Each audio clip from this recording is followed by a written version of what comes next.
Good afternoon, everyone. Did y'all get rained on out there? Yeah?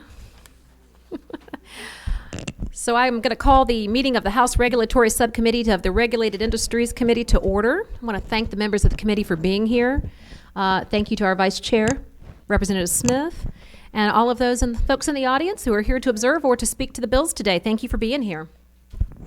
We have a pretty full agenda, but we do have a couple of updates. House Bill 79 will not be heard today. It has been postponed. And we are going to be adding, House Bill 395. Okay. Oh, page, okay.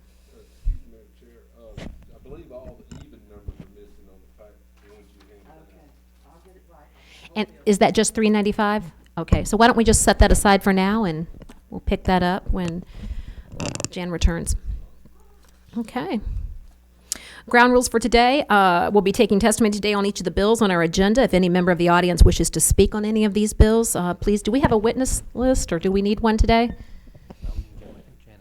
Okay, I think Jan has one when she returns. If you would like to speak to any of these bills, please add your name to her list. Okay. Okay. All right, I think we're going to start with House Bill 119. We're going to be working off of LC 338510. And at this time, I'd like to ask the author of the bill, Chairman Mathiak, to come to the podium. Thank you. Tell us about your bill. Thank you. Thanks everybody for being here, because I know that our day was short and everybody wants to go home. So, House Bill 119 is an offshoot of some bills that were written to allow different medical professions or healthcare professions to be able to practice together. So on line 28 is where I would like to turn your attention to the piece that I added to this particular bill. And what it allows is for medical doctors and chiropractors to own professional corporations together.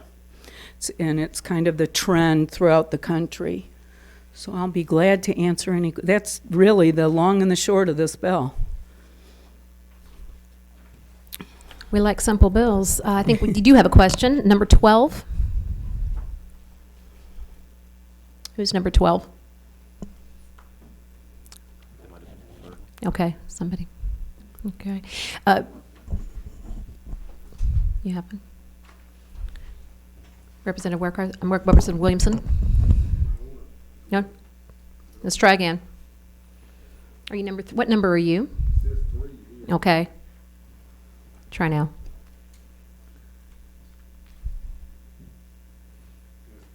It doesn't seem to be working. Try now. Hello? Okay. There, now I can hear you. Well, to the author of the bill, thank you, Representative Mathiak. Just educate me. Yes, sir. Was this illegal for a partnership to be comprised of a physician and a chiropractor? This is Aubrey Valines, our lobbyist. He can answer the legal Sure. questions a whole lot easier than I can. Mr. Chairman, members of the committee, Aubrey Valines, General Counsel for the Georgia Chiropractic Association.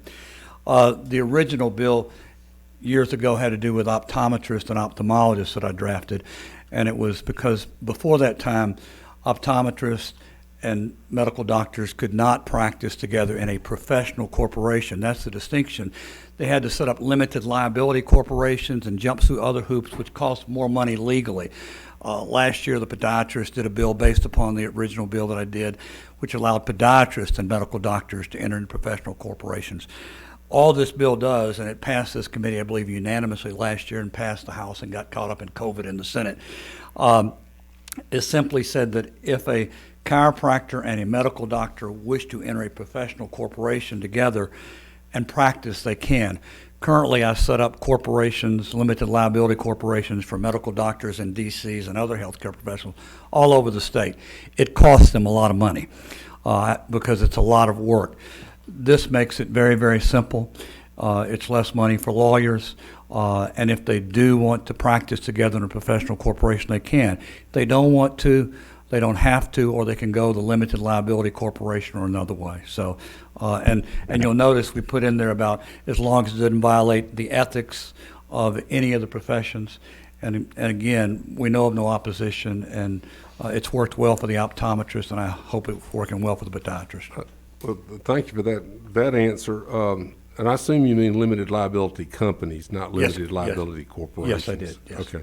So, because you're kind of still losing me is, so these partnerships, which is all a limited liability company is, in a different wrapper, that's been legal, so the professionals, call it professional association could be formed. You could have an entity comprised of a physician and a chiropractor through a LLC, or assuming a subchapter Right. S That's true. corporation, or even a Subchapter C S, yes, sir. corporation.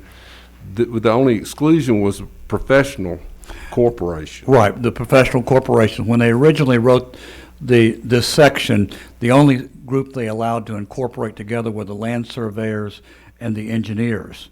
And then, as I said a few years ago, we had optometrists and ophthalmologists who were practicing together, but because of the laws could not benefit as far as splitting the profits. And so professional corporations became an easier way for them to do that, and one that was less litigious, less setting up. And so we did that for them. We did it for the podiatrists. And last year, as I said, this committee passed it for the chiropractors, and it died in the Senate due to COVID. And it really went. Thank you for educating Thank me. I you. don't have any other questions, and I don't have any problem with the bill, but thank you. Thank you. You do have another question. Number 11. Thank you, Madam Chair. I'm right along the same, but the only thing I do not see, so I'm seeking clarity here. Will this bill include dentists? Because typically when I see conglomerates nowadays, I see a lot of dentists and medical doctors under one roof, because a lot of them, I don't want to call it urgent care, but they're trying to set up a one-stop shop for families that, on one side of the building, they can see their pediatrician and then go straight Yes, over sir. to the dentist. Is this the same kind of concept here? No, sir.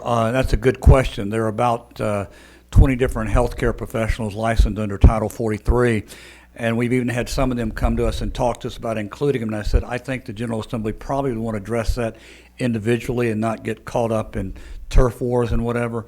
Of course, we have no objection to anyone who wants to incorporate in a professional corporation, but this only addresses chiropractors and does not address other healthcare providers. Okay. Okay.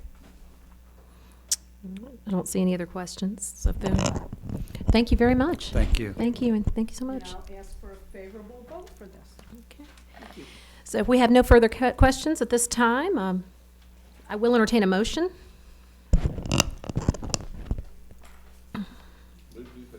Do pass, okay. So we have a motion do pass and a second.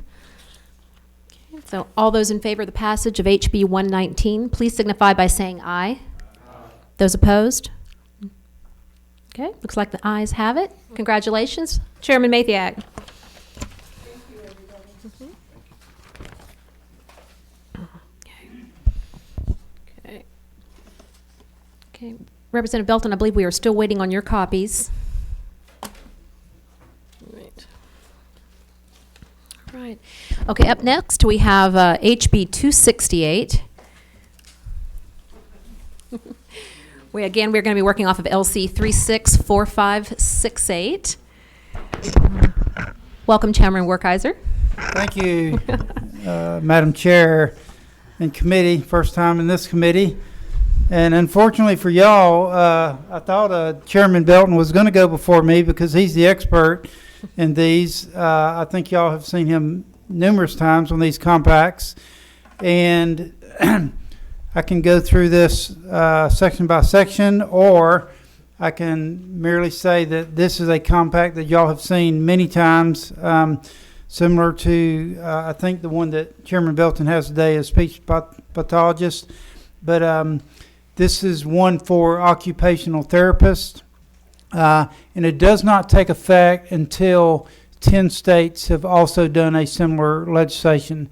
And the reason I think Chairman Belton has become the de facto person carrying these type bills is because it is a huge asset to our militaries, families, because as you know, they travel, and so it allows them to practice in multi-states. In fact, my wife is a travel nurse, so I have experience in these type of compacts.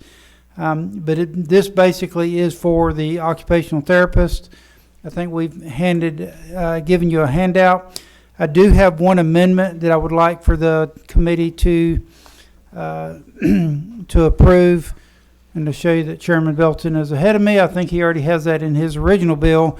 But if you'll look at line 49 and 50, the last two words on 49, the GBI would like to strike "or is," and then the first word on line 50, representative, because that is not defined in law. And so that would satisfy all the requirements of the background check, which these compact licensees have to go through in order to satisfy not only our states but other states. So the GBI would do background checks on folks who are well, they currently have to do that anyway for a license, so it would satisfy the requirements if we could strike those three words. Okay. Okay, so we're removing "or it's" on line 49 and "representative" on line 50. Yes, Madam Chair. Okay, all right. You do have a question, Okay. Representative Washburn. Oh, okay. All right, Representative Jackson. Thank you, Madam Chair. So quick question. So if the other states do not adopt this compact, is that saying that our military members won't have this particular piece of legislation available for them if they come to move to Georgia? That is correct. We would basically be in limbo. And to further, it's a great question, because the first 10 states that join actually get to lay the groundwork and lay all the rules. So any person joining, so states 11 and onward, pretty much have to abide by the rules of the first 10 states. So this is not that uncommon. This is how most compacts, it seems like the number's a little big, because I think some of them have been 5. That might be a better question for Chairman Belton. I've already told you more than what I know. But yes, we're basically, multiple states put this in and are waiting for the rest of the states to join. Okay, thank you. Okay, thank you. Representative Williamson. So just a quick question, have any other states joined this particular compact? I'm going to defer to, let me introduce to you Tom Bauer with the Occupational Therapists Association. Representative Williamson, no others had started yet. We've got, I think there are bills in 11 states now, but I don't believe any of them have passed yet. And if I could add one more thing that I forgot to mention to Mr. Orkreiser. The guts of the bill starts on, page 3, actually. Page 4 is where the compact starts. And these compacts are virtually all the same for all the different professions. But the first 2 pages actually have to do with occupational therapists here in Georgia. I should say that the interstate compacts do not affect how states regulate their own folks. Mm-hmm. And one of the things that the OT board, regulatory board here wanted to do was add a background check for the requirements to get licenses at OT. So there's a definitional change and some background check language there in the first 2 pages. Thank you. If I could ask you, without this sort of compact in place, about how much time does it typically, I know that I have a daughter who is a travel nurse. So do and I know that she often talks about how when she's planning her year out, she has to allow months at a time to obtain a license in another state, different occupation, but still it can be quite cumbersome. So, as you know, nationwide, this is kind of the season of legislatures. It's not uncommon for most of the legislatures to meet unless they're full-time during the winter. So what's going to happen is we have 0 now. Within 90 days from now, we could have 11. And so, and I know that is, and as I said, my wife is a labor and delivery nurse. So what happens with her? Like she'll have to go through all the motions. She's got a license for California, although she's never been there, but she has to go through all those hoops, pay the fees, do the background check, just in case an assignment comes up. So that's what happens. And clearly, this is a huge advantage to our military personnel and their spouses. I grew up on military bases. I understand. We can move around every 2 to 3 years.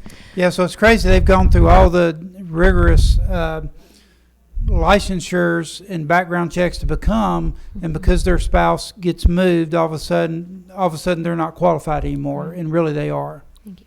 Thank You have another question? Sure. Representative Smith, are you 7 or 9? They're both pressed. I'm 7. Okay. Okay, quick question and perhaps maybe a follow-up, Madam Chair.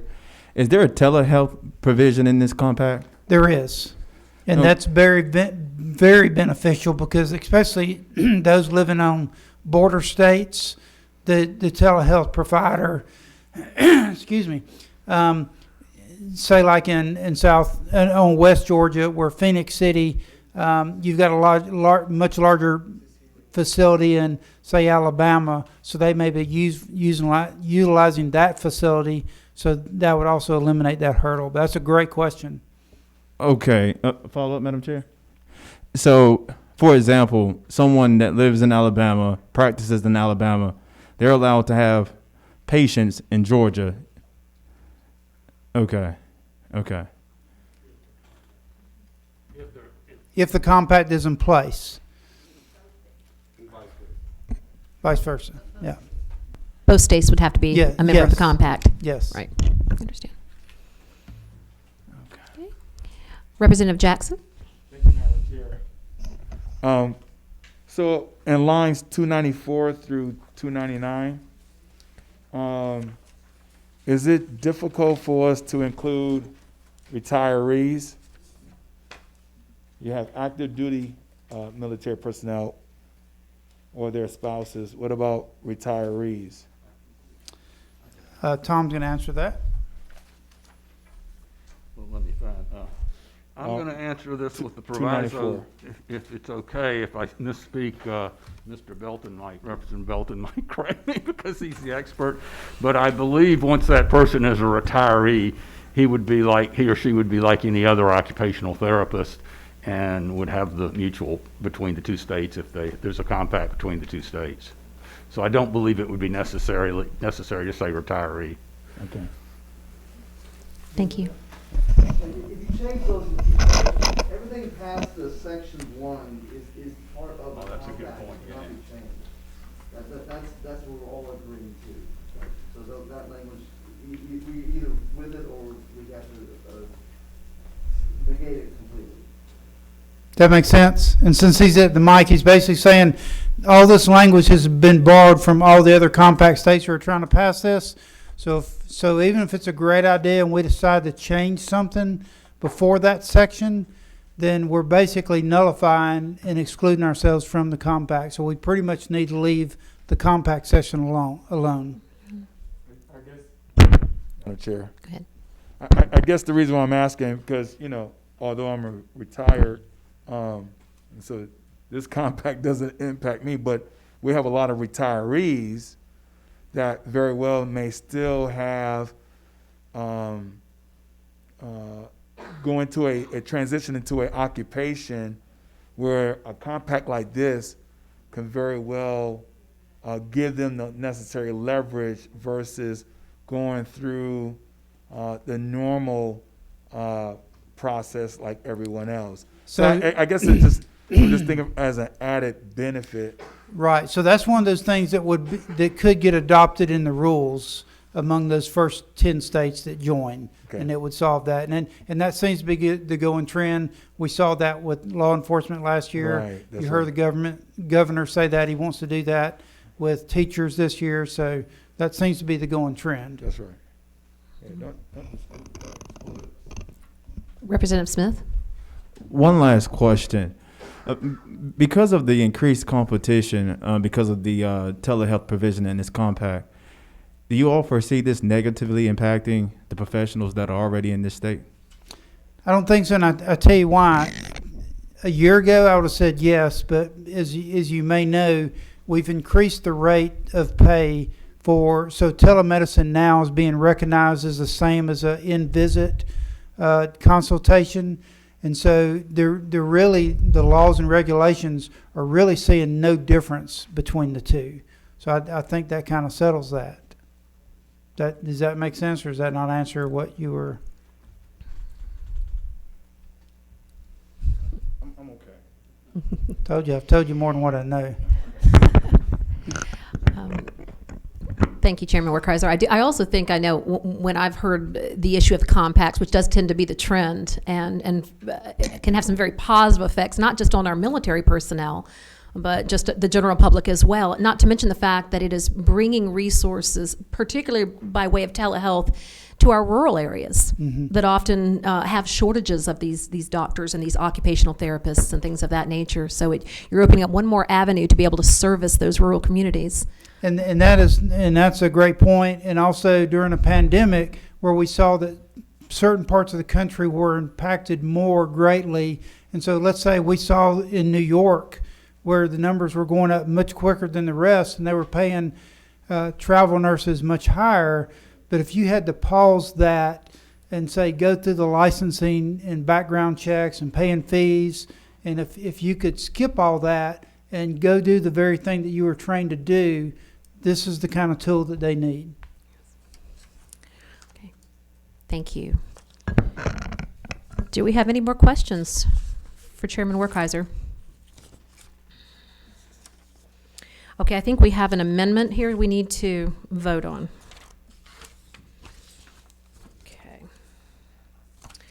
Okay, so the amendment is to strike the two words "or its" on line 49 and "representative" on line 50. Do we have a... Parliamentary procedure. Don't we have to make a motion to approve, get a second, and then entertain an amendment? I believe that would be. I believe so. Take a motion, take a I'll make a motion, I'll move to pass for LC 36456. I'm sorry.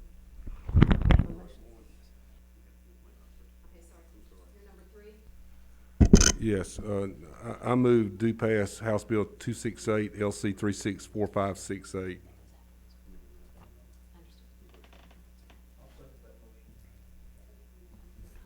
Thank you. So we have a motion do pass, and we have a second.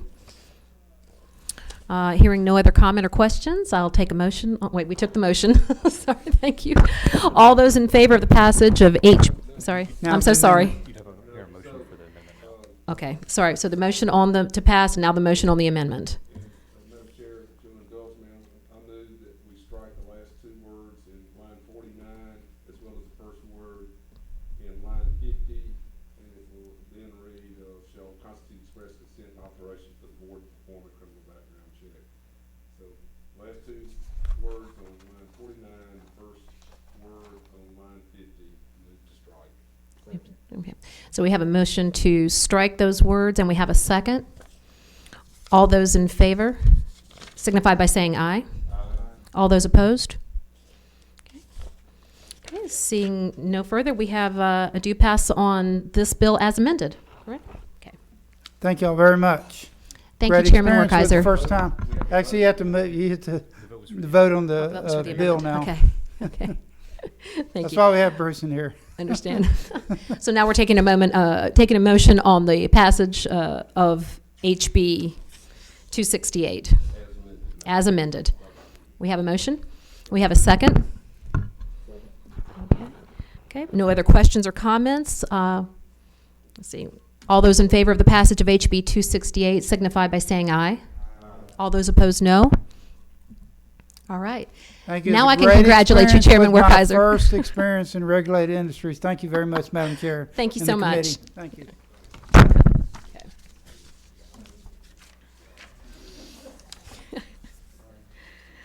Okay, I believe, does everyone now have a copy of, a corrected copy of HB 395, which is the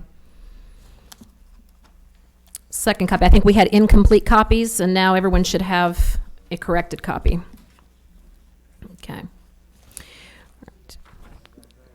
I think we're going to start with HB 34, and we will be working off of LC 412650. And this time I'll ask the author of the bill, Chairman Belton, to come to the podium.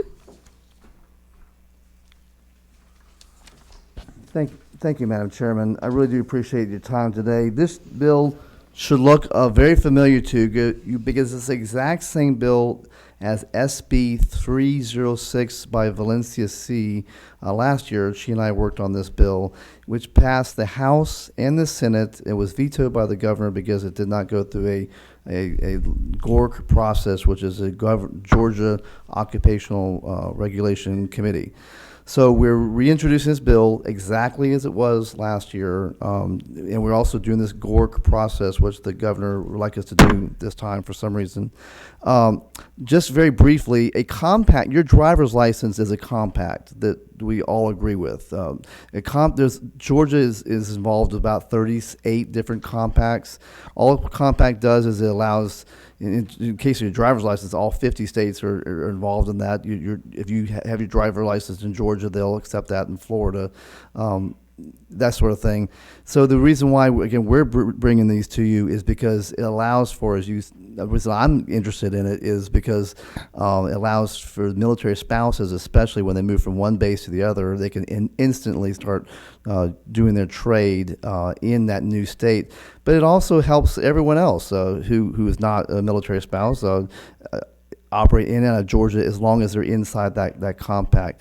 This is the Audiology and Speech Language Pathology Interstate Compact.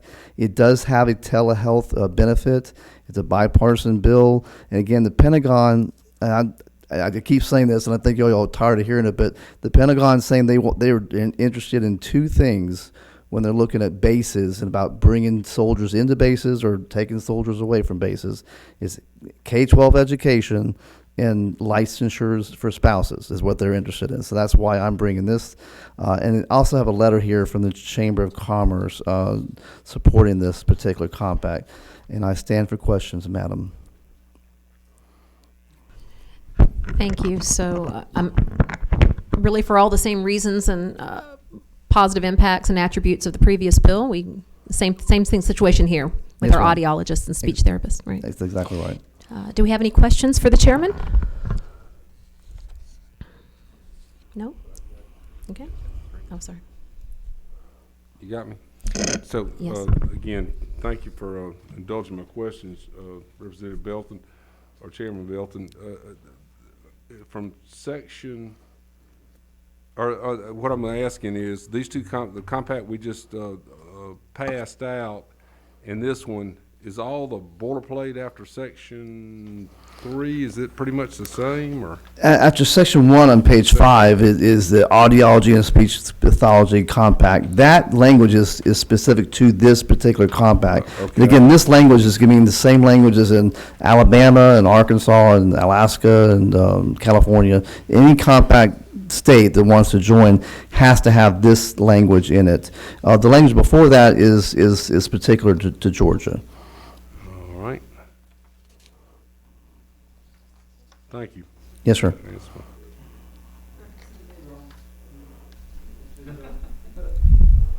Representative Jackson. Thank you, Madam Chair.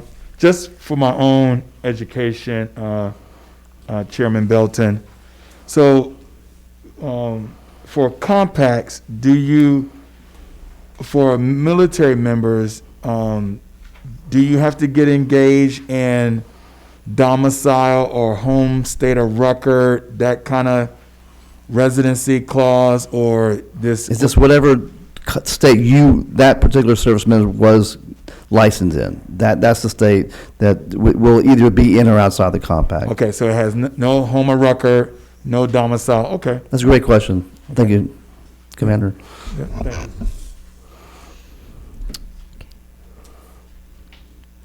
Thank you. Do we have any other questions for Chairman Belton?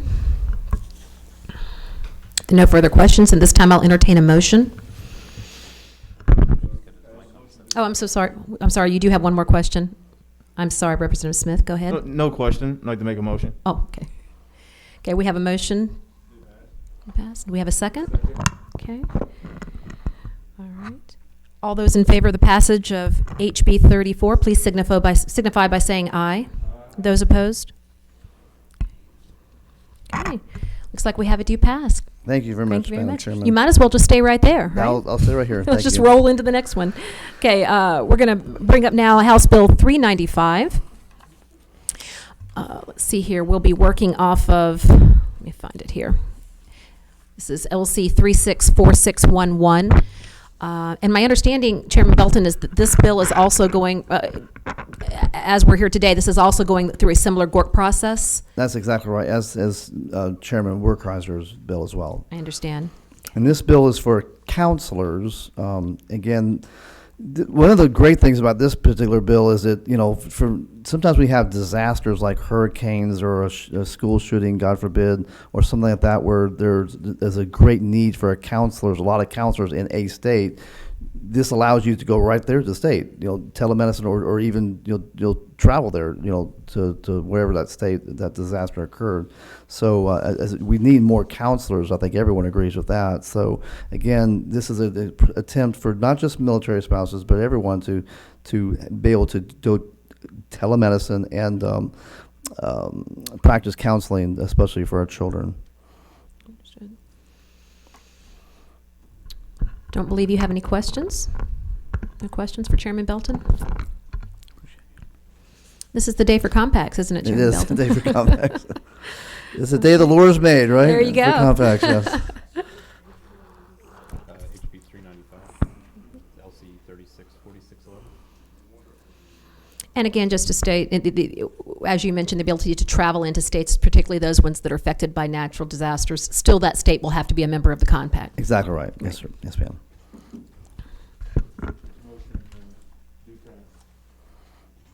Second, okay. Okay, we have a motion due pass and a second. So all those in favor of the passage of HB 395 signify by saying aye. All those opposed? Again, we passed HB 395. Congratulations, Thank you, Chairman Madam Chair. Belton. Thank you, Okay, Vice thank Chairman. you. Okay. I think we have one more matter of business before us today. Is that right? Only one? 305, right? Mm-hmm. HB 305. HB 305, we're working off LC 338530. Chairman, bill has been carried by Chairman Hawkins. He is not available to be with us today. I did speak with him today in the chamber. And he gave me a little bit of an overview, and I believe we do have someone here, just in case I'm not sufficiently educated on the nature of the bill. We do have Stan Jones here to speak to it as well. My understanding that this is a very simple sort of housekeeping bill. What it's doing is adding some language that really should have been added previously to this as relates to massage therapy educational programs and instructors in the state of Georgia. The addition is made on line 13 and 14, simply adding the words as relates to the educational massage therapy educational program, that it has been approved by a national massage therapy certifying organization or entity approved by the board. You see those words added on lines 13 and 14. And then if you turn over to lines 31 and 32, it addresses the, let's see here.